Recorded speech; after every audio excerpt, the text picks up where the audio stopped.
Hi, my name is Augello. Joan, Thompson, Stein, and I are going to be co-leaders in this service. We welcome all of us who have joined today, no matter where you call home. You are welcome, whatever your age, gender expression, spiritual path, sexual preference, or orientation, and any other label people may use to separate us from our connection with each other. All are welcome here. We gather today to celebrate Indigenous Peoples Day with a service dedicated to Indigenous culture and sovereignty across Native North America. Today, we will turn over our sermon and readings to the words of Indigenous authors, thinkers, and leaders. Thank you for gathering here to celebrate with us. I'd like to open with a land acknowledgement written by Melissa Ferretti, chairwoman of the Herring Pond Wampanoag Nation. Today we give thanks to this sacred place, what is known today as Massachusetts. Indigenous people have called this land home for thousands of years. Our ancestors are buried here, and our descendants can still be found here walking amongst you today. The history of colonization, Plymouth, and the Massachusetts colony as a whole is extremely complex. What happened here on these lands impacted all tribal nations across New England and spread far and wide across this country and into the Canadian Maritimes. The spread of colonization resulted in armed conflict, murder, assaults, enslaving, dispossession of land, and it was a direct assault on all Native cultures and life ways. We stand here today united as one in reciprocity and respect for all that is good. Never forget the first peoples of this land.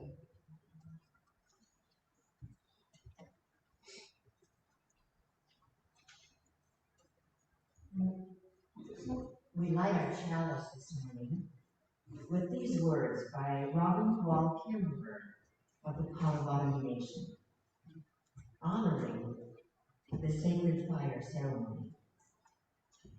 This fire represents our life, our spirit, and the spiritual teachings that we share. Never forget, there is a fire you must tend to every day.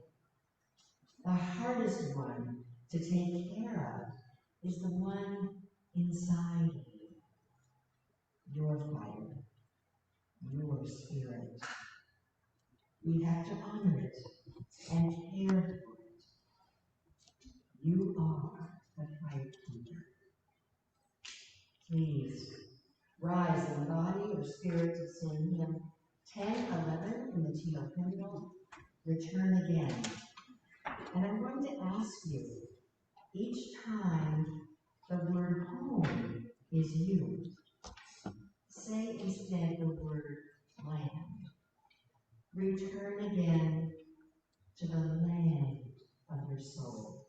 It's repeated a number of times, but in keeping with today's message, hold land in your heart.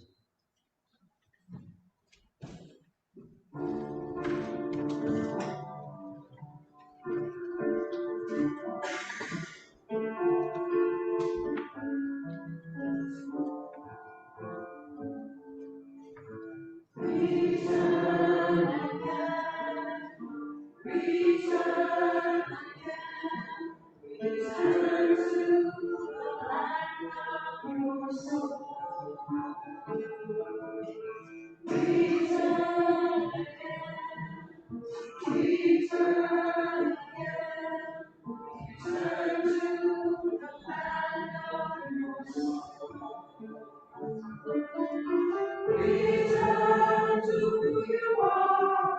Return to what you are. Return to where you are. Reborn again. Return to who you are. Return to what you are. Return to where you are. Born and reborn again. Return again. Return again. Return to the land of your soul. Return again. Return again. Return to the land of your soul.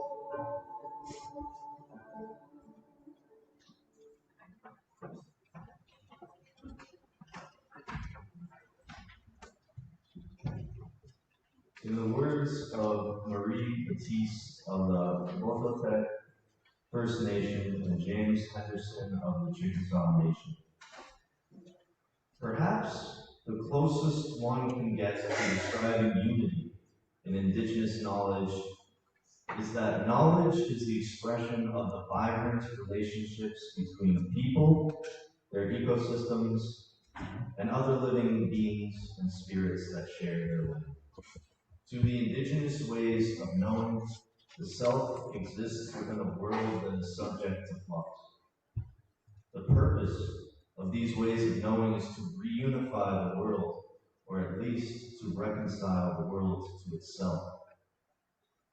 Indigenous knowledge is the way of living within the context of flux, paradox, and tension, respecting the pull of dualism, and reconciling opposing forces.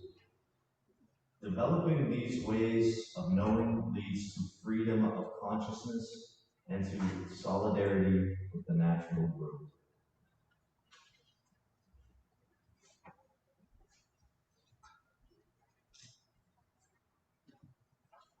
As we enter into this time of prayer and meditation, I invite you to join me in singing Sign 1 of May Love Be Your Guide. Look for the white card in the pew.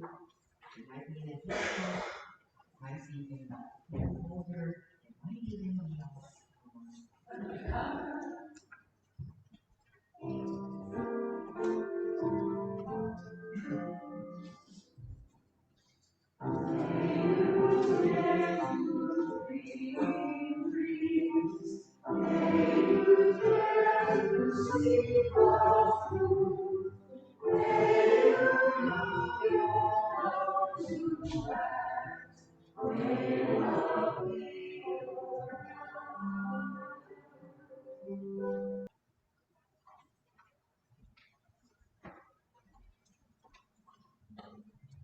This reading is by Robin Wall Kimmerer of the Potawatomi Nation. The earth, that first among good mothers, gives us the gift that we cannot provide ourselves. I hadn't realized that I had come to the lake and said, "Feed me," but my empty heart was fed. I had a good mother. She gives us what we need without being asked. I wonder if she gets tired, old Mother Earth, or if she too is fed by the giving. Thanks, I whispered, for all of this.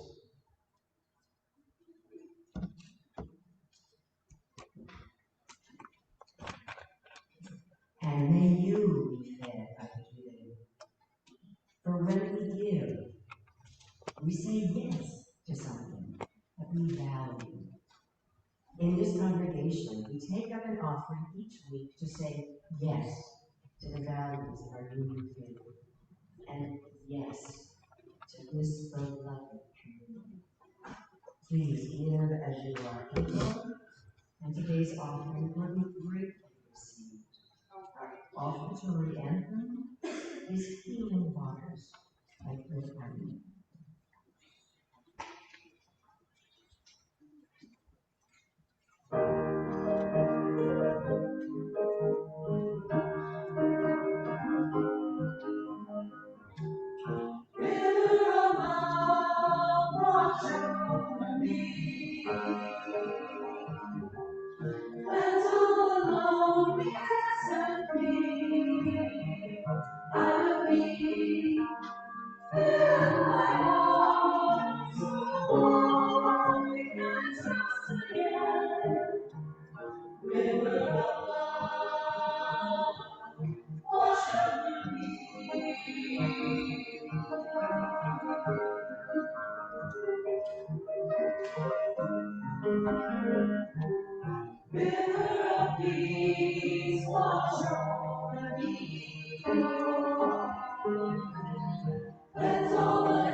Indigenous Peoples Day is about hearing Indigenous voices. In the spirit of this holiday, Adam and I will now begin part one of our readings with direct quotations from Indigenous people, past and present.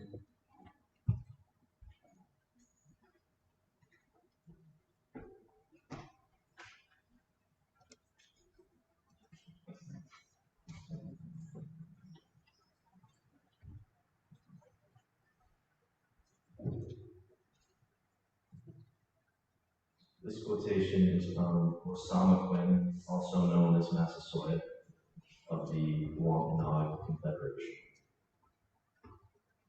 What is this you call property? It cannot be the earth, for the land is our mother, nourishing all her children, beasts, birds, fish, and all people. The woods, the streams, everything on it belongs to everyone, and is for the use of all. How can one person say it belongs to him? And these words from Melissa Faraday of the Heron Pond tribe in the Wampanoag Confederation says to us today, we spent our whole life growing up near these burial grounds. You'd think burial grounds would be a sad place. For us, it was not a sad place. We always show respect for our ancestors who were buried there as children, and I remember those days as the time we would gather every time in the same part of the year. The community would go to the burial ground and clean up, do the work, while the kids would run amok in the hills. For us, the burial grounds are a place of happiness because these are the places that my people are. Our people are there. This next reading is from Vine Deloria Jr., who is of the Standing Rock Sioux Nation. If modern conditions were not sufficient enough to prevent the continuance of traditional ceremonies, the U.S. Supreme Court has made it almost impossible for some ceremonies on federal lands. In 1988, in Lane versus Northwest Indian Cemetery Protection Association, the court dealt with the question of whether the Forest Service could construct a 6-mile segment of road for the convenience of the logging industry in the high country of Northern California, where the Yurok and Carrick tribes traditionally conduct religious ceremonies. Relying on the American Indian Religious Freedom Resolution, the Native Americans demonstrated to the Forest Service and to the lower courts that to construct the road would damage traditional religion beyond repair. Yet, the Supreme Court turned away their argument, noting that it could not order the government to protect a religion of this kind. Vine Deloria continues. One of the primary aspects of traditional tribal religions has been the secret ceremonies, particularly vision quests, the fasting in the wilderness, and the isolation of the individual for religious purposes. This type of religious practice is nearly impossible today. The places currently available to people for vision quests are hardly isolated. Jet planes pass overhead. Some traditional holy places are the scenes of strip mining. Others are adjacent to superhighways. Still others are parts of ranches, farms, and national parks and forests. Nora Miswagen of the Mi'kmaq tribe. When you change the rivers which were our roads, when you put a dam up, when you do what they've done to the river, when you stop it and it's low and high, they're literally lost. Whole islands have been washed out. All the trees that were on those islands, all the plants, animals, berries, medicine, anything that grew there is gone.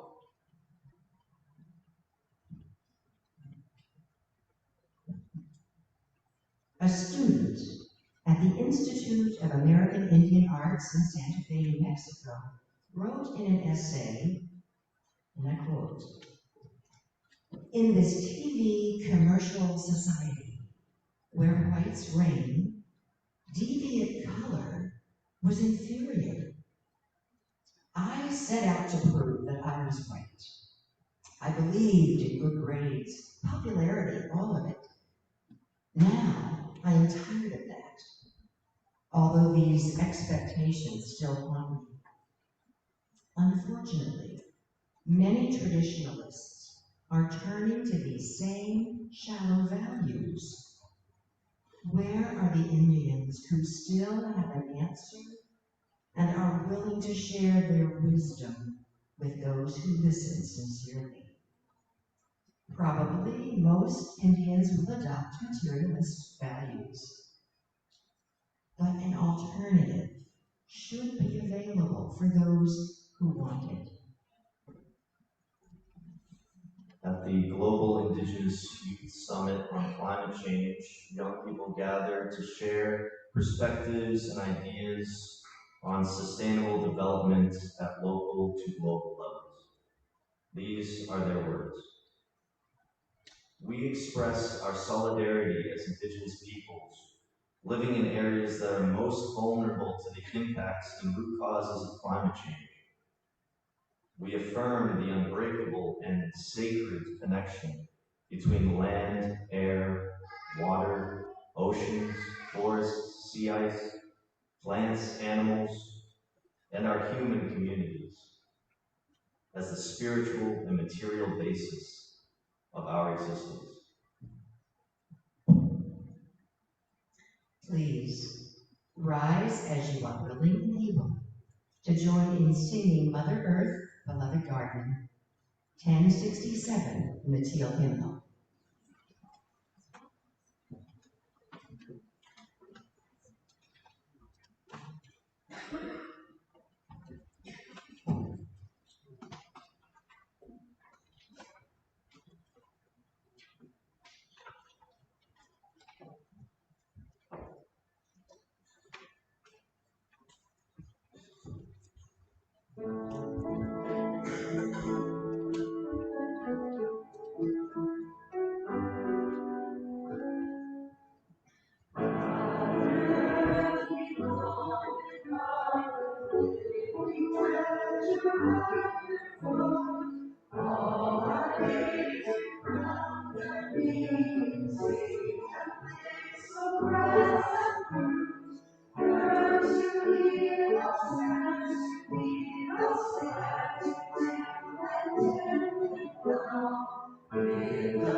Now we continue our sermon with more Indigenous quotations from Thompson. This one's from George E. Tinker of the Osage Nation. American Indian spiritual proclamation must begin with the affirmation that all of life is sacred, and therefore I am sacred as a part of the created whole. That is, I begin by affirming myself and all of life, especially every other human being, as a sacred and good part of creation. I begin with goodness and not evil or sin. And he continues, our prayers are most often said with the community assembled into some form of circle. In fact, the circle is a key symbol for self-understanding these tribes, representing the whole universe and our part in it. We see ourselves as co-equal participants in the circle, standing neither above nor below anything else in the created world. There is no hierarchy in our cultural context, even of species, because the circle has no beginning, no end. Hence, all the creatives participate together, each in their own way, to preserve the wholeness of the circle. Another quote from George E. Tinker, the Osage Nation. New theology must address the sacredness of all in the world and our relation as human beings to that all. If we human beings could agree to affirm the sacredness of the natural world, if we could begin to live that affirmation, if we could begin to experience the world, including one another, as sacred, then God's demands for justice would become a vital and consuming concern. And God's desire for peace, built on justice, would become the human community's passion as well. Robin Wall Kimmerer of the Potawatomi Nation, a noted biologist, lecturer, writer, and philosopher, writes, "My students often run to me with a handful of roots from a bean they've unearthed with little white balls clinging to strands of fruit. Is this a disease?" they ask. "Is something wrong with these roots?" I reply, "There is something very, very right."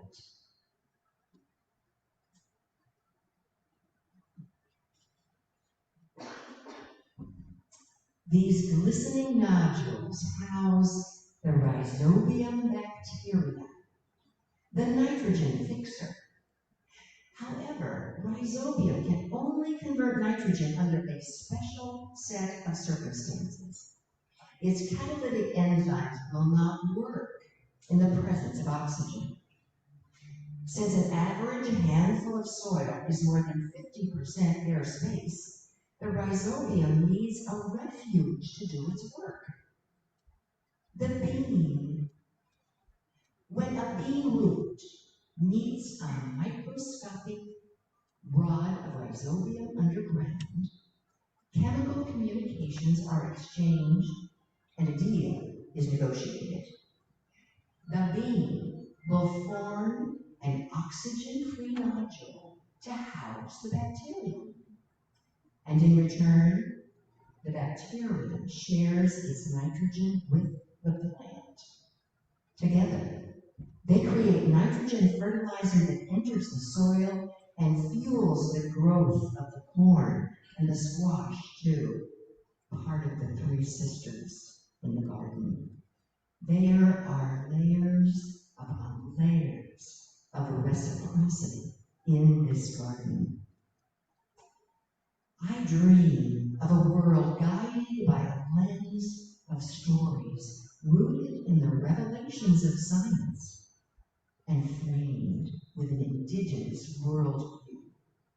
Stories in which matter and spirit are both given voice.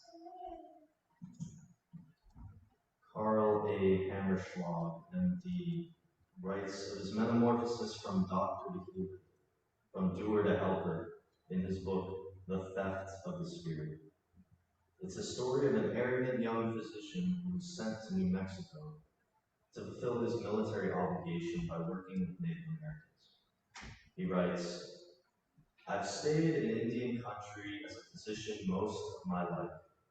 It was there that I began to learn about methods of healing I'd never imagined possible, and about an energy source within us that can help renew us, especially at those times when we need it most.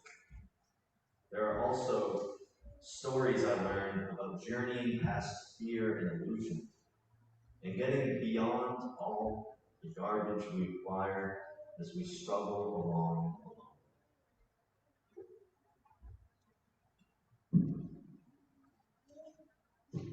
In his final story, that of the Hopi chief of the Badger clan, he writes, "His spirit friend, who we might call Sacred Mask, had been stolen in New Mexico. Police uncovered it in New York City and summoned the clan chief to identify it. Here's what happened next. The feds seized the mask and kept it for several years as material evidence, but eventually decided not to prosecute anyone connected with the theft. It could never be proven the mask was stolen because no stolen property report had ever been filed. The Hopi don't file them because they don't like to prosecute one another. They also keep quiet because they really don't expect non-Indians to understand these are not art objects and commodities, but living spirits. This kind of theft occurs frequently. In 1991, a cache of sacred Hopi objects stolen in 1978 were put up for sale at Southby's annual Indian art sale. Southby's sold them in spite of tribal objections because the owner claimed that since a stolen property report was never filed, they were his. Fortunately, those masks were bought by Elizabeth Sackler, a collector, for the sole purpose of returning them to the Hopi.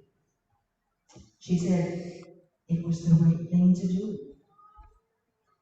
After many years, this living representative of God's Spirit was brought home to the mask's ritual mother, the head of the Parrot clan, whose responsibility it is to care for it. In the stark, desolate beauty of the Tisayan Plateau, in a village 1,000 years old, the Parrot clan mother chants prayers. In a ceremony from this timeless spiritual world of the Hopi, her words mingle with the penetrating sounds of reggae music from a nearby pickup truck. Its teenage inhabitants, already drunk, are parked in front of a bootlegger's house not more than 20 yards from her. The old Badger clan chief, who first blessed the spirit friend in New York, moves toward them. Seeing the old men approach, they put their beer cans down behind them. After a brief exchange, they turn the music off and return with him to the blessing place. They stand quietly by his side. One of the young men is his grandson. At the park truck, he says, "I will soon be gone from this world, grandson. I have nothing to give you. No inheritance, no money. But I do have a trust fund. It's over here." He drags the boy into the circle of the Parrot clan mother's prayers. Pointing at it, he leans over to his grandson. "This is my trust. This way. This way will give you life. Everything else you think you have or want will go away. Your truck, the bootleggers. This is your life, right here, in the spirit friend, in these prayers. This is the life of your family. If you give it away, you will give up the spirit of your people." There are tears in the boy's eyes. So I know the spirit in the mask still lives. It doesn't matter how long your spirit lies dormant and unused. One day, you will hear a song, look at an object, or see a vision, and you feel its presence. It can't be bought, traded, or annihilated, because its power comes from its story. No one can steal your spirit, he says. You have to give it away. You can also take it back. Find yours. Our closing hymn is number 1051 in your teal hymn. We are.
As we go out into the community, may we remember our faith that we are at our core good, not sinful or guilty. May we remember that we are all a part of the sacred experience we call life. And may we remember to find our spirit in our everyday lives. Amen.